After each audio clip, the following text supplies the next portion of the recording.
Have you ever felt like you're playing a role in your own life? You wake up, put on a costume, and walk onto a stage that looks a lot like your office, your home, your social circle. Everything looks perfect from the outside. You've checked all the boxes. The right job, the right friends, the right relationship. You've built a life that everyone else would call successful. But when you're alone at the end of the day, there's a gnawing emptiness, a sense that something is profoundly wrong. You feel lost, but you can't even point to what you've lost. What if the life that looks so successful is just a costume that can't breathe? This isn't just burnout. It's not just another bad week. It's a sign that the mask you've been wearing is starting to suffocate you. The great psychologist Carl Jung had a name for this mask, the persona. He described it as the face we present to the world. It's the collection of social roles, expectations, and behaviors we adopt to fit in, to be accepted, and to navigate society. And in the beginning, the persona is a brilliant survival tool. It helps us get that job, make those friends, and function in a complex world. It's the good employee, the caring friend, the responsible partner. It keeps us safe. But here's the trap. We spend so much time wearing the mask that we forget it's a mask. We start to believe that the persona is who we really are. We mistake the costume for our skin. And when that happens, a dangerous disconnect begins. Your true self, that authentic, messy, vibrant core of who you are, gets pushed down, ignored, locked away in the basement of your psyche. You start living a life that isn't yours. You're living the life of the mask. The symptoms of this are insidious. You might call it burnout, that bone-deep exhaustion that no amount of sleep can fix. You might call it numbness, a grayscale feeling where joy and sadness both feel distant and muted. You might even joke about being in the wrong timeline, a feeling that you took a wrong turn somewhere and are now just an actor in a play you never auditioned for. You scroll through social media and see other people's highlight reels, and your own life feels like a hollow echo. You achieve a goal you've worked years for, and instead of triumph, you feel nothing, just a quiet, unsettling void. These feelings, the burnout, the numbness, the sense of being an imposter in your own story, are not the problem. They are the alarm bells. They are distress signals from your true self. It's your authentic core, locked in the basement, banging on the door, trying to get your attention. It's saying, hey, this isn't you. This costume is too tight. You can't breathe in here anymore. Your soul is trying to tell you that the path you're on, the one that looked so safe and respectable, is leading you further and further away from who you were born to be. The persona was designed to protect you, but a shield held up for too long becomes a prison. It was meant to be a tool for interacting with the world, not a replacement for your identity. When you live exclusively through the persona, you're essentially outsourcing your life choices to a fictional character. You make decisions based on what the successful professional would do, or what the perfect parent should do instead of what your inner voice is whispering for you to do. You start valuing external validation, likes, promotions, compliments, over your own internal sense of alignment and peace. The applause from the audience becomes more important than the truth of the actor. And the longer you ignore the knocking from the basement, the louder it gets. The initial whispers of discontent can turn into shouts of anxiety, panic attacks, or deep depression. Your body might even start to protest with chronic pain or illness. These are not signs that you are broken.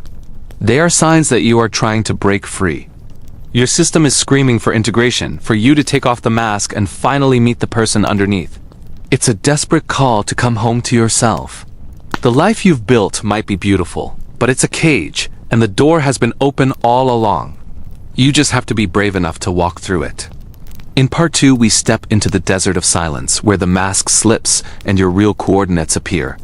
Comment mask off if you felt the costume tightening. Have you ever felt completely drained, like your energy is being siphoned off by 100 different demands every single day? It's the constant buzz of notifications, the pressure to reply, the endless scroll, the feeling that you owe everyone a piece of yourself.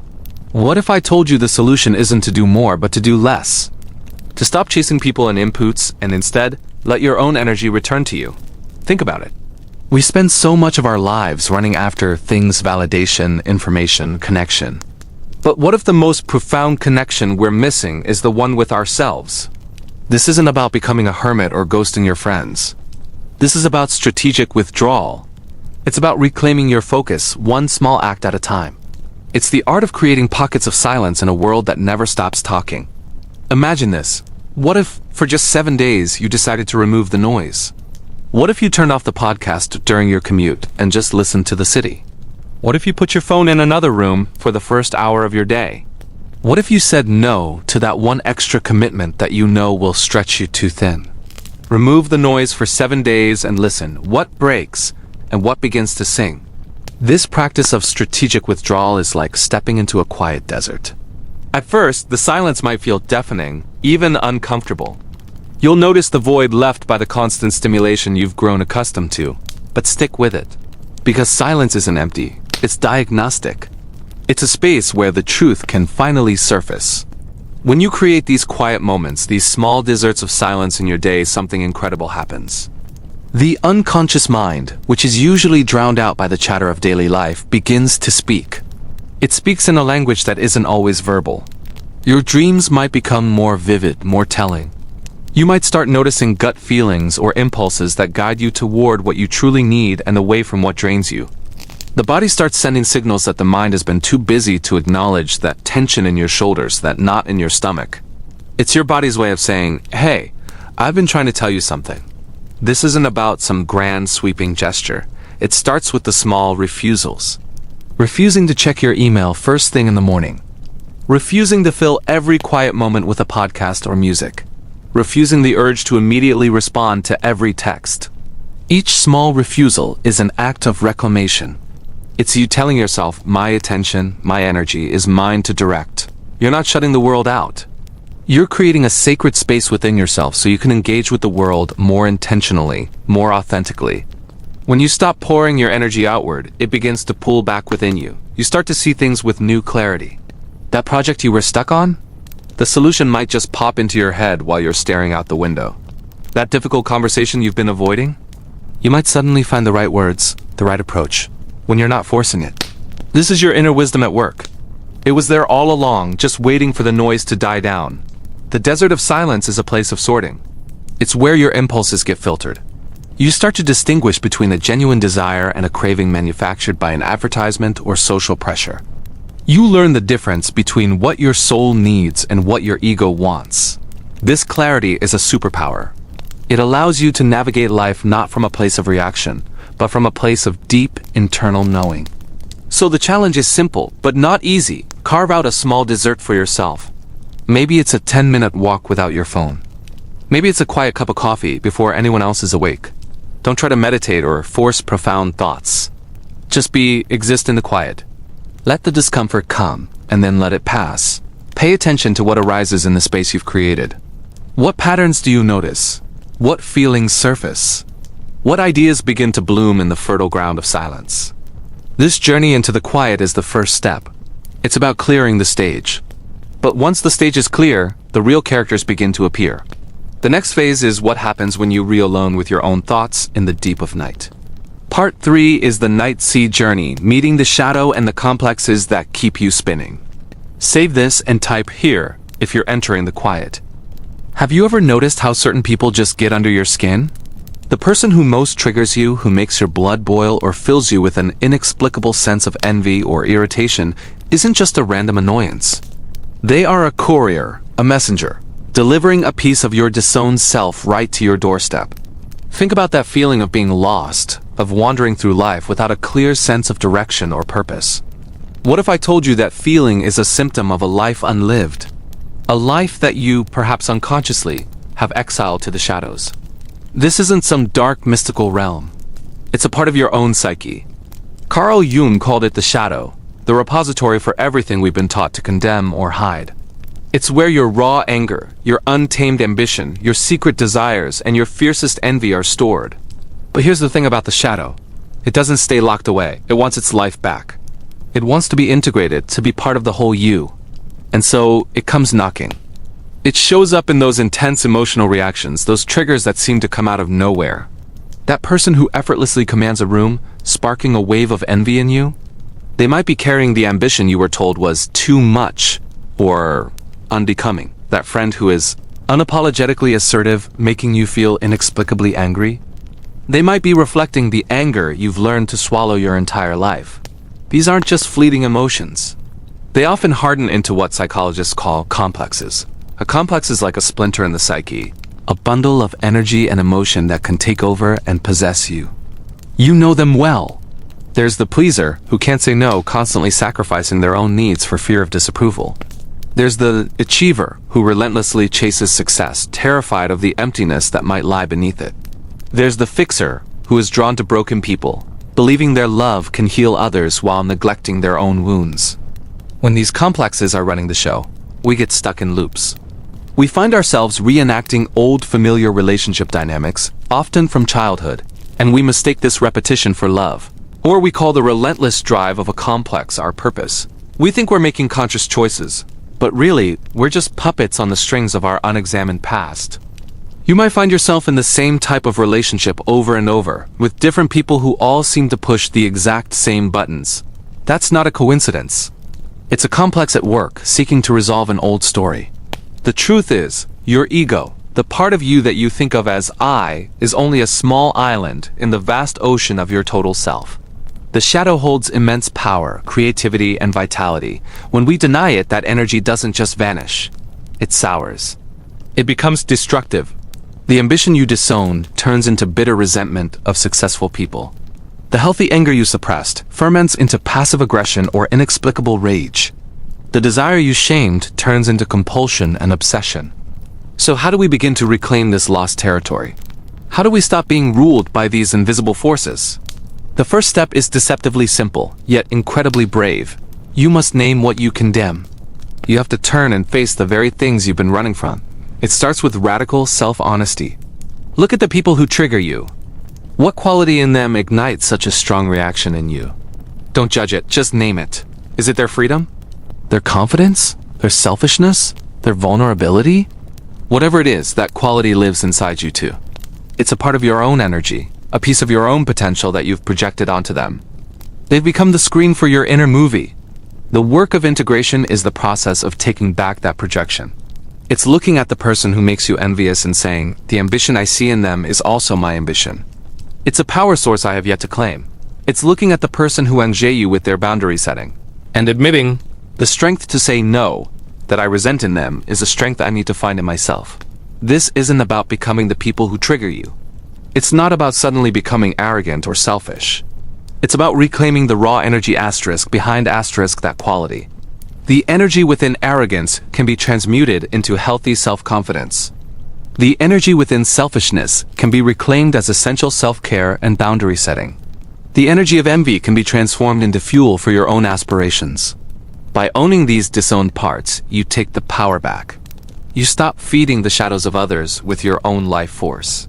You start to become whole. This is where true self-possession begins.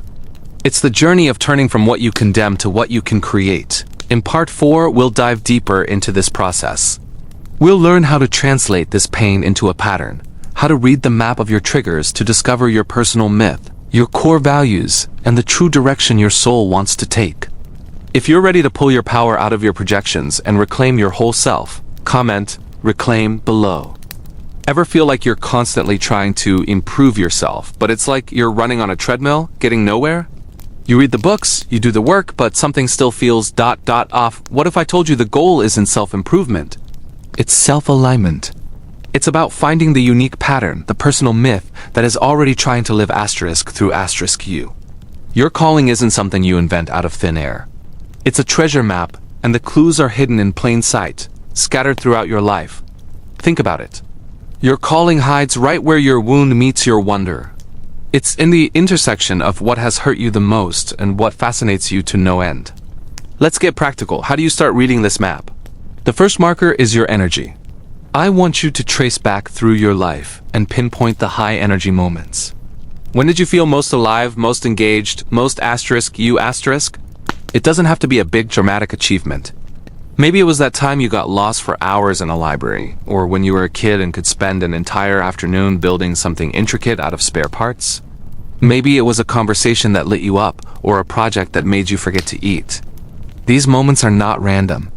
They are flares lighting up your path. They are telling you, this, more of this. This is where your inherent energy naturally wants to flow. The second marker is your stubborn fascinations. What are the subjects, ideas, or activities that you keep coming back to, year after year, even when there's no logical reason for it. Maybe you're obsessed with ancient maps, the biology of deep-sea creatures, or the history of a particular craft. Society might call these hobbies or quirks, but they are so much more. They are the breadcrumbs left by your soul. These aren't just interests. They are signposts pointing toward the core themes of your personal story, your myth. Your mind and spirit are drawn to them because they hold a piece of your unique puzzle. Don't dismiss them. Interrogate them. Why this? What is it about this that captivates me? Now for the third, and perhaps most difficult marker. Your recurring wounds. We all have them. The same tender spot that seems to get poked over and over again. The same painful pattern that shows up in different relationships, different jobs, different situations. It's easy to see these wounds as failures or weaknesses, something to be healed and moved past. But what if they are also part of the map? These wounds triangulate your calling. They point to the exact area where you have the most potential for growth, wisdom, and compassion. The place where you've been hurt is often the place where you can offer the most profound healing, first to yourself and then to the world. Your deepest pain often sits right next to your greatest gift. When you bring these 3 points together, your high-energy moments, your stubborn fascinations, and your recurring wounds, a shape begins to emerge. A pattern. This is the blueprint of your personal myth. It's the story that your life is meant to tell. As you start to see this pattern, something incredible happens inside. The vague, often confusing images from your imagination, what Carl Jung called the anima, or animus, start to come into focus. They stop being distracting daydreams and start becoming guides. They stir your imagination not to escape reality, but to shape it. The things you were afraid of, the uncertainties that held you back, they don't disappear. Instead, they transform. Fear becomes a compass. It no longer paralyzes you. It orients you. It shows you where the edges of your comfort zone are, which is exactly where your growth lies. And your values? They stop being vague, nice-to-have ideals. They become non-negotiables. When you know the story you're here to live, you know what serves that story and what betrays it. You no longer have to guess what the right decision is. You simply ask, does this align with my myth? The answer becomes clear. This clarity is power. It's the power to say no to the things that drain you, and yes, a resounding yes to the things that make you come alive. You stop chasing a path that someone else laid out for you, and you start choosing, step by step, the path that was yours all along. Part 5 is re-entry, boundaries, calm, and a life that fits you back. Type meth if you're ready to choose a path instead of chasing one. Ever feel like you're running on a treadmill, constantly chasing validation from others? You say yes when you mean no, over-explain yourself, and end up feeling drained and directionless. What if I told you the solution isn't to run faster, but to stop running altogether? It's time to stop hunting for approval and instead become the lighthouse. Let your light shine, and let time and your standards do the filtering for you. This is what it means to re-enter the world as the chooser, not the chaser. It's a profound shift in your personal power. The first step is to speak with weight.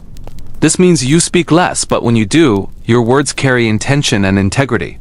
Think about it. The more you talk, the more you dilute your message. Start practicing the power of the pause. When someone asks you for something, don't rush to answer. Give yourself a moment. A slow reply isn't a sign of weakness.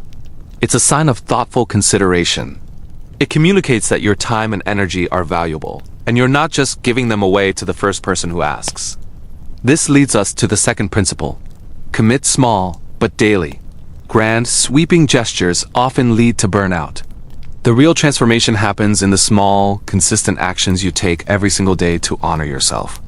This could be as simple as dedicating 15 minutes to a hobby you love, or saying a clean, firm no to a request that doesn't align with your goals.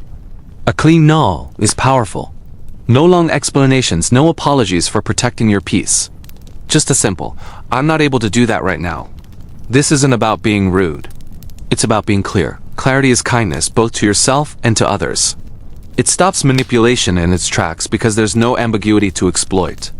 The third pillar is letting your standards do the sorting. This is where you combine stoic calm with Jungian clarity. Your standards are your internal compass. They are the non-negotiables that define how you deserve to be treated. When you uphold them, you naturally filter out people and situations that aren't meant for you. Use what I call reciprocity tests. This isn't about keeping score, but about observing balance. Are you always the one reaching out? Are you always the one giving? True. Healthy relationships are a two-way street. By quietly observing the flow of energy, you will see who is truly there for you and who is just there for what you can do for them. You stop begging for a place at the table. You build your own. When you integrate these practices, speaking less, making small daily commitments to yourself, and letting your standards guide you, something magical happens. The frantic energy of seeking and chasing disappears. It's replaced by a calm, grounded presence. You stop begging for tracks on a path laid out by others, and you become the path itself. Your energy is no longer scattered. It's preserved for what is truly yours, your goals, your peace, your purpose. You become magnetic. The right people, the right opportunities, they start to find their way to you, drawn by the steady, unwavering light of your authenticity. You are no longer just a participant in your life. You are the conscious creator of it. So let's make this real. It starts with one small, decisive action. What is one boundary you will enforce this week to protect your energy and honor your standards? Comment that boundary below with the word SELF to make a public commitment to yourself. Share this video with someone you know who's feeling a bit lost or directionless. And make sure you're subscribed, because in our next episode, we re-diving deep into the art of emotional detachment to truly lock in your new orientation as the chooser. Thank you for watching, and I'll see you in the next one.